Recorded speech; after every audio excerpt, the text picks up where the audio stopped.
Hello, you wonderful people, and welcome to another episode of Crime Centric. This being the show where I talk about crime dramas that I watch. For today's episode, I'm going to talk about the latest episode of Lethal Weapon as well as the latest episode of Bull. Like always, if I'm talking about something that you want to listen to, you can always look in the description down below. I include the time when I start talking about each of the respective shows. So for example, if you don't want to hear what I had to say about this week's episode of Lethal Weapon, you can skip to what I had to say about this week's episode of Bull. But the first thing I want to talk about is this week's episode of Lethal Weapon. Another great episode.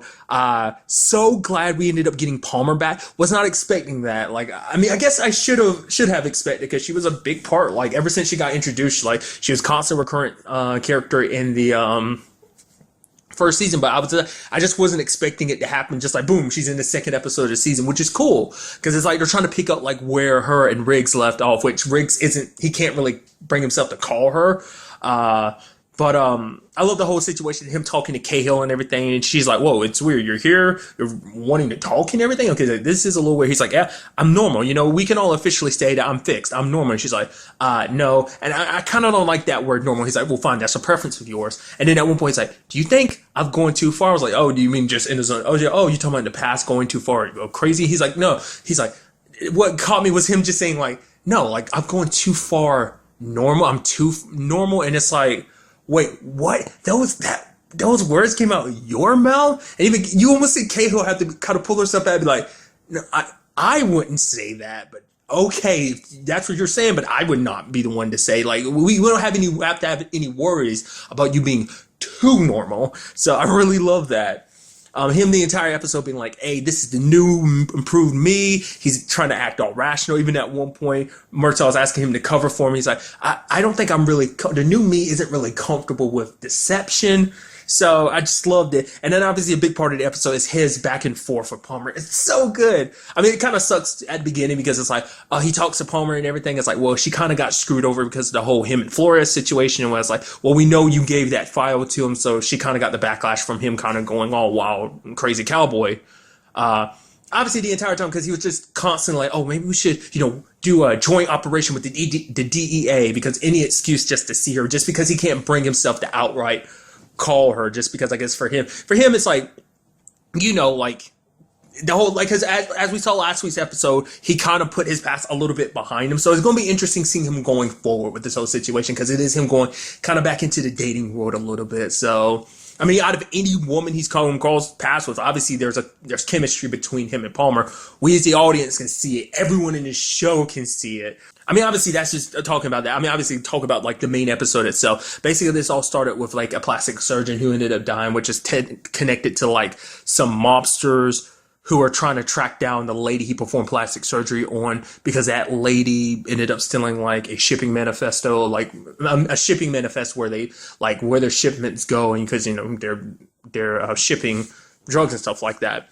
Interestingly enough, the main dude, his name was Harris. The doctor's name was Dr. Harris, but he had a partner in that their business. I don't remember his character's name, but he was one of the main doctors in Saving Hope. He was a little quirky.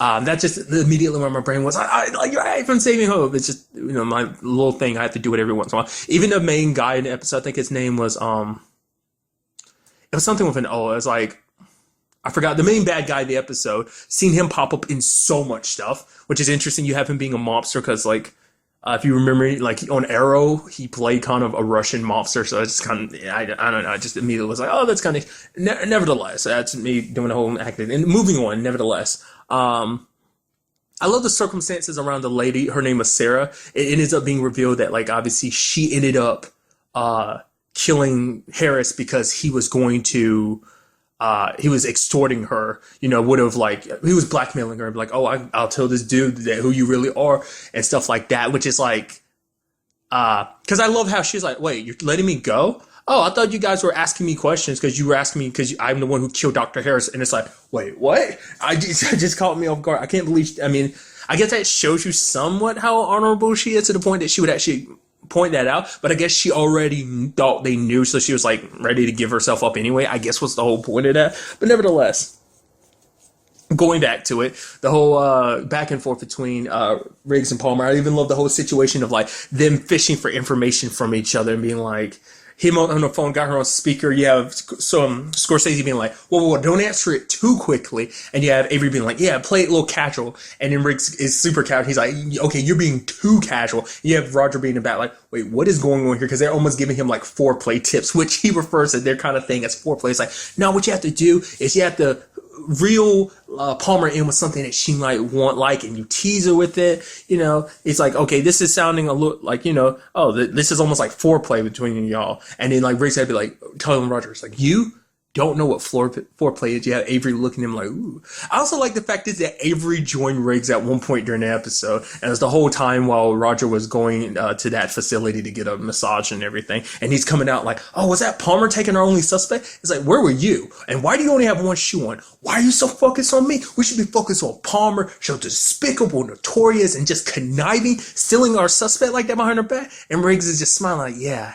Ain't she just great? It's like, shut up, Riggs. I love it. But just to going back and forth for just trying to get information from each other and stuff like that, it was so good. Because legitimately there was a worry in the back of my mind. I was like, okay, there's been enough time in between. I mean, it hasn't been a very long time, because let's not forget, it's only like between season 1's finale and season 2's premiere, it's only been like 2 weeks. So, but there was part of me that was worried. I was like, oh man, it's going to be like, oh, he's going to try and make a move, try to get closer to Palmer. But it's like, nah, she's already got somebody else. And I was so worried about it. Turns out not to be the case. It's like, yep, they're full on because they're making out at the end of the episode. Which I love that whole situation about like, it's like, whoa, did you call for like an arm, like, a robbery or something? It's like, no. And then she ends up stealing some alcohol, and it's like, oh, let's get out of here. And it's like, I love it because the fact of the matter is, it's not just Riggs. Like, she kind of plays into a little bit of that like wild side too. Like, that's why they're like perfectly made for each other. It's like, they're so good together. So just seeing them making out, and the clerk had to be like, whoa, wait, hey, you got to pay for that. And you see cop cars driving by at the end of the episode. It's like, that's so good.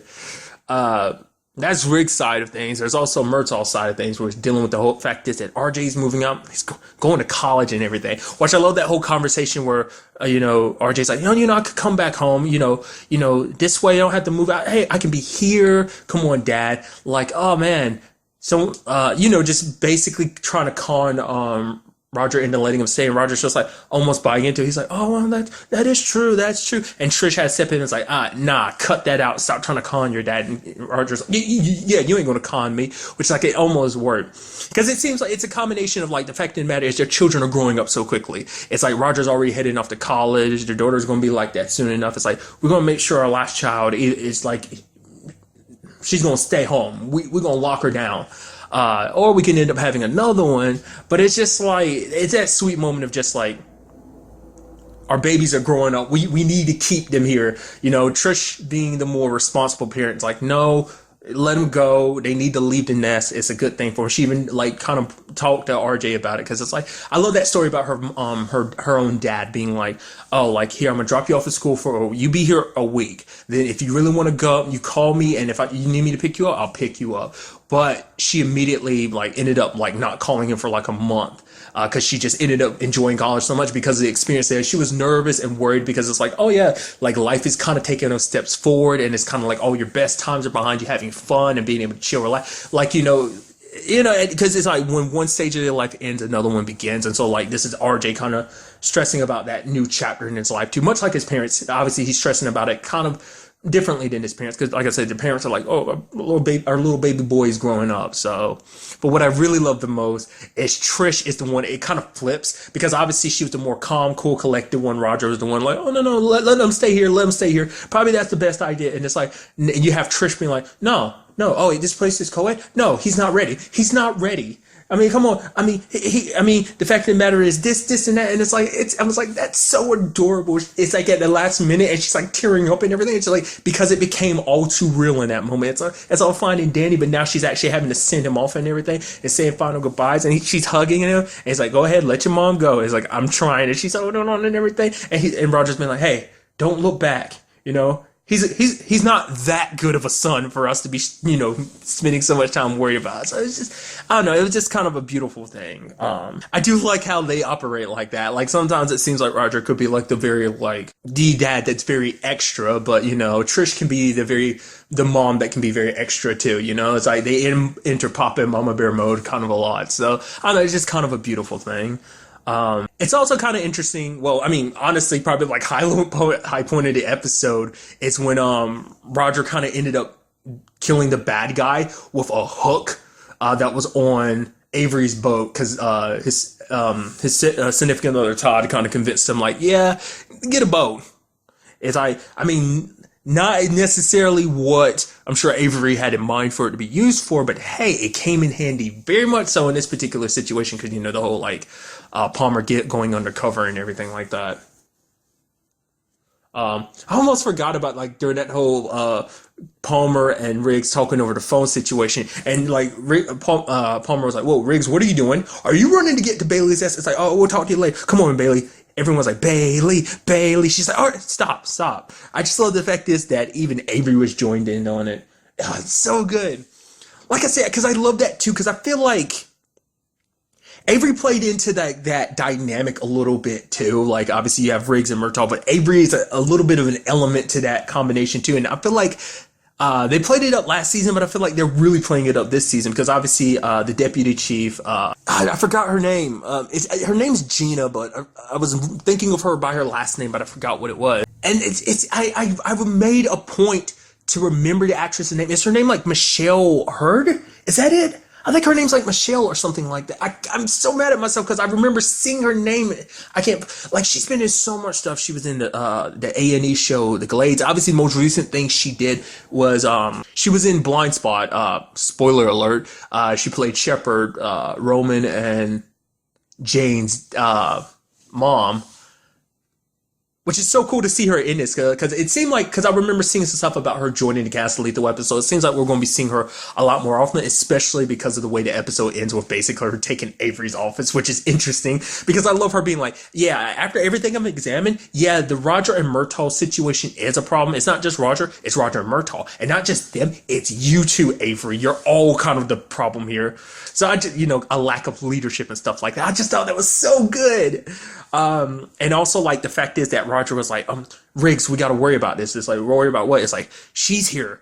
Like, me and her, we had a moment. What was it? Finger lingering, which sounds super dirty when you think, but basically it's like they reach for the stereo at the same time to turn up the music and their fingers touch and they stay there for a little while. And after that, Roger was like, I had to get a transfer because it would have gotten in the way, police need to have absolute focus and like the entire episode playing it up and stuff like that. You even have Riggs being like, yeah, sure thing, Roger. And I love the fact is that, he even ends up running his mouth too much and ends up bringing it up to her. She's like, Roger, you need to start thinking about moments where, like, usually you want to stop talking 2 minutes before you even think that you should stop talking. And it's just kind of embarrassing himself. Because I was wondering if that's what it was going to be. I was like, oh, man, he's going to think it's this. And it turns out to be nothing. Because I thought the twist was going to be because, like, I think the way the previews were cut, and maybe this is kind of supposed to allude to that, but some of the previews made it look like Trish found out, like, there was literally something there. And maybe there was, because it does, she's playing with Roger at the end because her fingers touch again and, like, no one really notices it,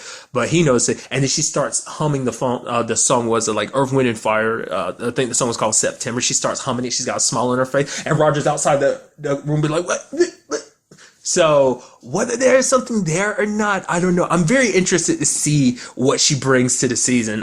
She seems like I said, like, I guess in a comedy situation, I guess you would refer to her as a straight man in that situation, or just like, nah, dead serious. But it seems like she's definitely gonna bring some stuff to the table in the show, which I'm interested to see like what her and Roger's dynamic is gonna be like. Is there gonna be some like possibly like like Roger's reading into it and it like still no one believes him about it, and because notice he told everyone else. He sure as hell didn't say nothing to Trish about it, which I mean rightfully so, because last thing you want to do is get your wife pissed, because not only is she a badass chick, she's also a lawyer too. I forgot what she is. She's a prosecutor, isn't she? Or is she a defense attorney? I think she's a defense attorney. And remember last season, she's really, really good, because remember her grilling Riggs last season. So it's like, yeah, you don't want to get on her bad side, which Roger's smart about. I mean, that's a good thing about being married to her for so long. He knows not to mess with Trish. So, and what I also appreciate in this episode was kind of an element between Riggs and Cahill, because she was basically like, okay, Riggs, like you're trying to pretend to be normal. It's like, okay, trust me, you're not fooling anyone. So it's like, because Riggs like gets up like a 5. He's just kind of full of energy. He does, because the whole thing was like, how does he be like? How do normal people act? And so Cahill was like, why do you basically you're staying at work super late and stuff like that? You're getting to work early. Why aren't you going home? What's keeping you from wanting to be home? For him, it's like, it's too quiet. Which I guess at first it was quiet in a sense of like, it was quiet before, but it's because it's a situation of like a combination of like he's letting go now. Like his anger, it's let go to a certain extent. Once again, it's not like he's forgetting Miranda, but he is kind of moving on to a certain degree. He has taken those steps. And I think it's like he's not drinking. Probably, I mean, at the very least, not as much. Not nearly to the extent. So it's like probably the echoes of the past aren't there. So the trailer's just quiet because he doesn't have his thoughts about, plaguing him about Miranda and stuff like that. So maybe that plays an element to it. But he was just saying, yeah, the place is just too quiet. And he was about to open up more, but then like Avery was like, oh, we got this report, which ended up being the whole Palmer thing. And he was like, oh, yep, oh, gotta go. And it's like avoiding talking about his issues like usual. But I guess like when he thought he was too normal, maybe it made him a little bit more open. But now now he's realizing the facade is kind of falling apart because it's not for other people like pretending to be normal. It's more so for him because it's like, once again, it's like, your revenge has been done. I mean, once again, it's not like he was the one that actually killed Flores, but it doesn't make the situation, even if he had, it wouldn't have fixed the situation. He still would have felt the way he does. But I think on top of all that, it's just, he doesn't know what to do with himself. He doesn't know how to be normal. It's hard to kind of readjust to his standings and trying to figure that all out. And I'm interested to see what they do with Riggs this season, like what he does to kind of figure things out. Like I said, overall, just a great episode. So I'm interested to see where the next episode takes us. Like I said, with the whole Palmer and Riggs situation, also like with Gina, the deputy chief, like what role she plays in this and everything. Which I also like the kind of final middle finger of the episode is her putting a picture of her dog in front of a picture of Avery and Todd. That was just kind of like one last middle finger. Just, I don't know. Like I said, I'm interested to see what goes down in the next episode, what it has in store for us. And now moving on to this week's episode of Bull, a very good episode that it leaves you. I think this episode is very good because it was like, because it showed us a very good thing of like obviously bringing very real situations to like obviously adding a little bit, some slight forms of like comedy, obviously just, obviously for TV purposes, drama, but the purpose is like, the fact of the matter is, this is an episode that kind of leaves you a little conflicted. It's kind of, I think the best comparison most recently is like the most recent episode that came out for Ray Donovan kind of deal with a similar situation. Obviously, if you don't watch Ray Donovan, I'm not going to spoil it for you, but a kind of similar thing. And the same situation kind of left me a little conflicted in that episode as it ended this episode. But and that's why I appreciate about Bull's situation with Benny, because he kind of forced Benny, because Benny is a Catholic. He doesn't believe in suicide. It's considered a sin and everything. So it kind of left him in a compromising position where he was like, I don't think I should be the one. Like, we should be giving someone the fullest, giving Adam the fullest, representation as possible. Which I love the fact of the matter is, it's like, no, we're not his lawyers. We're just here long enough until he gets a proper lawyer. But Bull ended up inadvertently becoming his lawyer. Which I love that even at the beginning, he kept forgetting Harris's, Adam's last name being Harris, kept forgetting it like twice. He's like, I'm representing Adam. He kind of Adam leans in Harris. It's so good. But obviously right off from the back, talk about the actual episode. Recapping, the episode was about Adam. He's a high schooler getting ready, like heading in the direction of college. Basically has a girlfriend named Emily who's sick. Basically, she essentially what is sadly like brain cancer, and Adam ends up sneaking her out of the hospital. They have intimate moment. And she ultimately decides to kill herself, like with a drug, but she's asking for Adam's help, which he doesn't want her to do it, but he helps her anyway. But then he ends up calling for help afterwards, and it turns into this whole situation of, is he responsible for it? Because then obviously, the prosecution and everyone tries to twist the narrative to be like, oh, well, no. You constantly texted her, you harassing her over and over again. You finally convinced her to sneak out the hospital even though she's sick. You took her to some sleazy hotel just to have sex with her, and then you killed her. You put the drugs in her, and like that. They're trying to switch the narrative up. But the point of the matter is, like, it is not that clear cut. We as the audience got to see it, and obviously Bull and everyone else kind of got to see it, like got to understand the situation, especially when Adam talked about it. But he, like I said, going back to it, even Benny at the beginning was like, no, it's murder, because he still helped push that syringe into her arm. It's murder. So it leaves him very conflicted. And even Chunk kind of put in his input in it, being like, honestly, he's like, I could see both sides. He's like, I know what it was like to be like 17, 18 years old, madly in love, and would do anything for a significant other. Hell, I've been in it. Everyone's been in that situation. But there's also the other side of like, yeah, he still killed his girlfriend. But what it breaks down to is the fact of the matter is what comes down to it is the intent. The intent was to help her because she was in so much pain. Like she didn't like, because there was the surgery that could work on her. That surgery would mean losing her personality, even her memory. She wouldn't be. And for her, it's like, for some people, they do look at that as death. It's like the moment you lose what makes you you, how can you call that living? Even if I live on a couple more months, maybe at most this would have given her 2 more years. But even then, it's like, how can that be living when it's not me? Because obviously Danny ended up tracking down her friend Ava, who we found out what happened to her when she was in the surgery. And it seems like, because her mom had an unwillingness to let her go, she's like, I don't know what would have happened if I had, if something happened to my Ava, Because basically her and Emily had the same condition, and that's what that's what ended up breaking everything for Emily, because Emily already had her, like,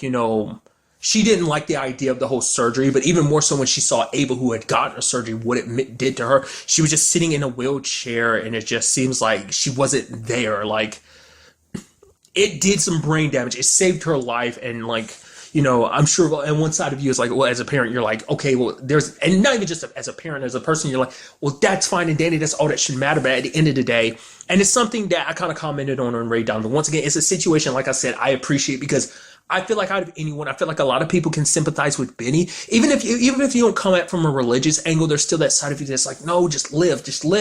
But at the same time, in this particular situation, I'm not someone that's like, I'm not pro-suicide. Like, it's a circumstantial thing. I know we're getting all like real here, but that, it's a circumstantial thing. Like, if you're ever feeling suicidal, I always, I feel like always get some help, talk to somebody.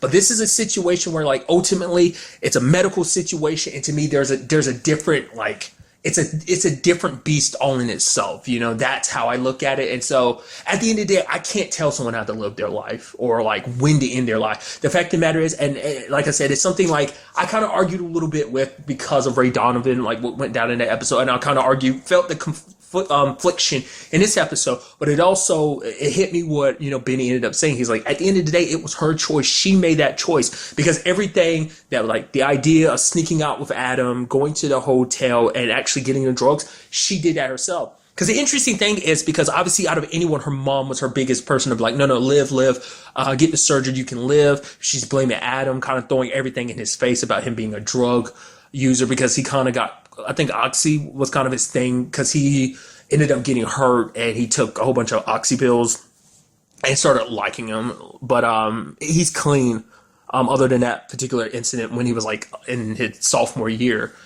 His mom kind of threw it in his face, but Emily, because the only person he had ever told besides his dad that knew about it was Emily. So that means in some shape or form, Emily told her mom. And that's why, like, her mom's just hurt. It's like she lost her baby girl. It's like, I didn't even get to say goodbye to her, so it's just lashing out at anyone. Because ultimately, and at the end of the day, it's like, this is a tragedy. It is a situation that it sucks, but it's not Adam's fault. It's not Emily's fault. It's this like terrible disease that she was stricken with that put her in this position, because she loved life. She loved Adam, and Adam loved her. Like, that is things that cannot and will not be disputed, So, like I said, it was a somber episode in that moment of just like how it left you conflicted. But at the end of the day, we can all say, like, it was her choice. Like, no one can make that choice but her. Like, obviously she's a minor, so she wasn't legally allowed to really make that choice by herself.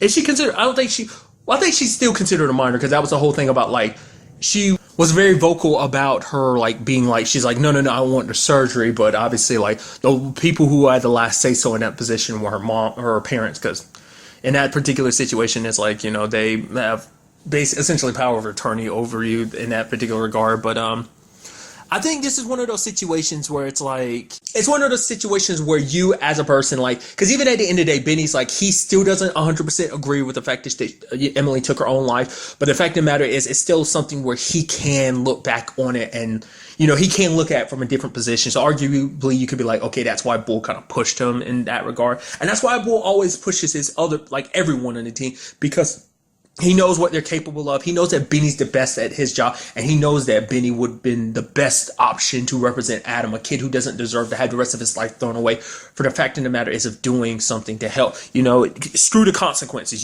being a good man. And I love that line in this episode where Bull was like, basically when he was younger, his grandfather would always tell him anytime Bull got into trouble, all they're doing this stupid stuff, there's a good man in there. All we got to do was make him live long enough to see 26, and that basically that'll be the age where that good man comes out. And essentially it's kind of like, hey, the same thing applies to Adam. Like, the fact of the matter is, screw the consequences. He saw the woman that he loves is in pain, and he just wanted to help in whatever way he could. Like I said, it is just a hard decision, and it is a hard situation that I'm sure there are plenty of people that have to deal with that. And I do, in no shape or form do I envy anyone that's ever put in that position, because I have my beliefs. I feel the way I do, but even with the way I feel, like I said it multiple times during this episode, it's still something that leaves me conflicted. So I appreciate about that about Bull. Like, it has a little bit of fun with itself, but it also, tackles some serious stuff. I mean, police procedural / kind of crime drama stuff like this typically does. Like, they don't shy away from stuff. Like, when there's something like this, they tell their story, and, there's meaning behind those stories. There's weight behind those words. There's substance to them, I guess that's what I'm trying to say. Nevertheless, it's actually kind of sad because, like I said, the mom was super for it, but like the dad was not for it, because ultimately he was like, at the end of the day, like, he didn't know she took the drugs. That she had stole that drug for him because he's a veterinarian. But he had hoped on some level, like, he wasn't going to fight his daughter on like this, because he had taken her to see a therapist. They sat down and talked, and he knew how she felt about this, that she didn't want to live on like that or go through the surgery. Like, she wanted to kind of take life in her own hands. So I'm hoping things work out between the husband and the wife in that situation, because they had, and that's the cool thing about it too. And I think that's well done in this episode too, is the fact of the matter is you had both parents representing both sides to that. The mom wanting to live, and the dad being like, it's her choice. If she wants to die, then that's up to her. So, like, I don't know, it was beautifully done. An interesting thing about this season that they've set up is kind of like, I feel like the team is butting heads a little bit more, but then again, they butt heads a lot last season too, and that's family. You don't always agree on how things should be handled, but you come through it stronger than ever, and I think that's kind of what this is showing. But it's like, also another thing too is this whole Adam situation was done for free. It's not like they were trying to take it for free, but it was a situation to stop Adam from kind of shooting himself in the foot with this situation and talking to all these different news reporters and stuff like that. He took the case. Which, that's, like I said, I talked about that in the premiere. It's so interesting because, like, money wasn't necessarily an issue last season, because, like, obviously we found out about their money situation, and I talked about this in the premiere, was the whole fact is that they take, like, these big corporate cases so that they can take and, not have to worry about the smaller, like, more important cases. You deal with these big cases you don't really care too much about, so you can help with the cases you really do care about, so. But it's like they're running low on money. There's even talks of, like, Marissa possibly having to cut people's pay because just, like, TAC isn't making as much money. Like, the equipment is super expensive and everything. Like, everything Marissa kind of brought up last episode. And it's so interesting to see that situation. And it seems like that's going to be a constant storyline this season, because they're, like, perpetuating that, like, that kind of essentially cutbacks and stuff like that. So it's so fascinating that, because it's like I said, we've never seen them in this situation, and I guarantee you it's going to play a big part in this season of, like, them finally running out of money and stuff like that. So I mean, we'll just kind of have to wait and see in that regard. A big thing too was Chunk was kind of sitting nearby, because he even was like, he was asking Marissa and Bull and Benny, could he kind of sit in when they were talking, trying to come up with a strategy and stuff like that, like how they wanted to, pick the jury and everything. And in this case, they wanted to pick juries that weren't, like, so black and white, weren't so all for the rules. People who had, what was the word that Bull used? I think it was like cognitively agile, essentially. Basically, not they can almost think outside the box. They can look at a situation and be like, it isn't so clear black and white that they do see the gray in that particular situation. And that's essentially what Bolt was looking for. But the fact is, he told Chunk to kind of sit in and Chunk's input helped. Like, obviously, this kind of coincides with the whole, like, Chunk trying to take in the whole law situation, going to school for it and everything. Which, I brought this up. I'd like to see that kind of pop up more and, like, find it. It's probably going to be a situation where, like, Chunk is going to ask to step up and take Benny's place. And I'm definitely going to be interested to see that episode. You can just see the writing on the wall of that coming to be a thing. So, but I think Chunk is trying to learn from all of them, and then he's going to try and build confidence. I'm assuming it's going to be kind of like an episode where like Chunk takes everything he knows and tries to recreate it, kind of mix his own style in, but also incorporating other stuff like what Benny does and everyone does, what Bull does, all for the purposes of trying to win a case, but it might kind of backfire on him because it's like his first case or whatever, you know? I'm also curious to see what other familiar faces will we see, like Liberty. We saw her quite a few times. Because that was something I brought up during the first season. I was like, oh, I hope we kind of get to see more of her, which we did periodically throughout the season. Maybe the team will cross paths with her soon enough. But another interesting thing that came up in this episode was Danny. She was meeting with a guy named Harrison. And it turns out, it looks like Harrison was her partner when she was in the FBI, which I forgot about. Like, it's weird because I was like, right, Danny used to be at the FBI. I keep forgetting that. That basically, her partner, it seems like, looking at some of the stuff he has peels around and stuff like that. It doesn't seem like he's in it. I was wondering if it was going to be a situation like that, like he was like bad off, but it seemed like, I mean, from when she was visiting him, it looked like he was okay. I was like worried for a second because she didn't get a response from him, but then he pops up at the end. He has like a prosthetic leg and everything, and he plays some music and starts dancing with Danny. So it seems like that's going to play a part of Danny's story this season because, like, I forgot what the FBI agent that she was kind of getting close to last season. The one that was Mike from Limitless. So I don't know if there's anything intimately happening between Harrison and Danny, or at the very least, it just seems like she helps him out and stuff like that. Probably doesn't get out that much.